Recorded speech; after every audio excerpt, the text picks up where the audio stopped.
ಕರ್ನಾಟಕ ರಾಜ್ಯ ರೈತ ಸಂಘಕ್ಕೆ ಅನ್ನದಾತನಿಗೆ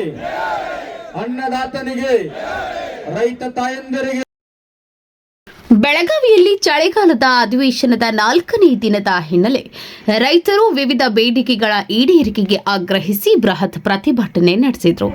ಚುನಪ್ಪ ಪೂಜಾರಿ, ಶಶಿಕಾಂತ್ ಗುರೂಜಿ ನೇತೃತ್ವದಲ್ಲಿ ಬೃಹತ್ ಹೋರಾಟ ನಡೆಸಲಾಯಿತು.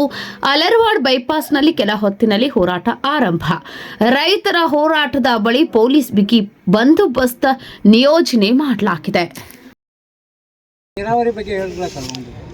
ಎಲ್ಲ ನೀರಾವರಿ ಇವತ್ತು ಏನು ರಾಜ್ಯದಲ್ಲಿ ಎಲ್ಲ ನೀರಾವರಿ ಯೋಜನೆಗಳು ಜಾರಿ ಆಗಬೇಕು, ಮತ್ತು ಅದೇ ರೀತಿಯಾಗಿ ರೈತರ ಸಂಪೂರ್ಣ ಸಾಲ ಮನ್ನಾ ಆಗಬೇಕು, ಸಾಲ ವಸೂಲಾತಿ ಪ್ರಕ್ರಿಯೆ ನಿಲ್ಲಬೇಕು, ಹಾಲಿಗೆ ಒಂದು 100 ರೂಪಾಯಿ ಸಿಗಬೇಕು, ಕರೆಂಟ ಇವತ್ತೇನು ಆಗಲಿ 12 ತಾಸು ತಪ್ಪಿಸ್ಕೊಡ್ಬೇಕು, ಅಕ್ರಮ ಸಕ್ರಮವನ್ನು ತಕ್ಷಣ ಮುಂದುವರಿಸಬೇಕು. ಇದೇ ರೀತಿಯಾಗಿ ನಾಡಿನ 31 ಜಿಲ್ಲೆಗಳ ಜ್ವಲಂತ ಸಮಸ್ಯೆಗಳ ಬದಲು ಇವತ್ತು ಗಂಭೀರವಾಗಿ ಸರ್ಕಾರ ಗಮನ ಹರಿಸಬೇಕು. ಸರ್ಕಾರದ ಜವಾಬ್ದಾರಿ ಎತ್ತಿ, ಯಾಕಂದ್ರೆ ಈ ಚಳಿಗಾಲ ಅಧಿವೇಶನ ಇದು ರೈತರ ಅಧಿವೇಶನ ಆಗಬೇಕು. ಇಲ್ಲಿ ಬಂದಿರತಕ್ಕಂಥ ರೈತರಿಗೆ ಸಮಸ್ಯೆ ಬಗೆಹರಿಸಿ ರೈತರಿಗೆ ಸಹಕಾರ ಮಾಡಬೇಕು. ಇಲ್ಲ ಅಂತಂದರೆ ಇಲ್ಲಿ ಆಗ್ತಕ್ಕಂಥ ಅನಾಹುತನ್ನು ಇವತ್ತು ಸರ್ಕಾರ ಹೊರಬೇಕಾದ್ರೆ ಸರ್ಕಾರಕ್ಕೆ ಎಚ್ಚರಿಕೆ ಕೊಡಬೇಕು.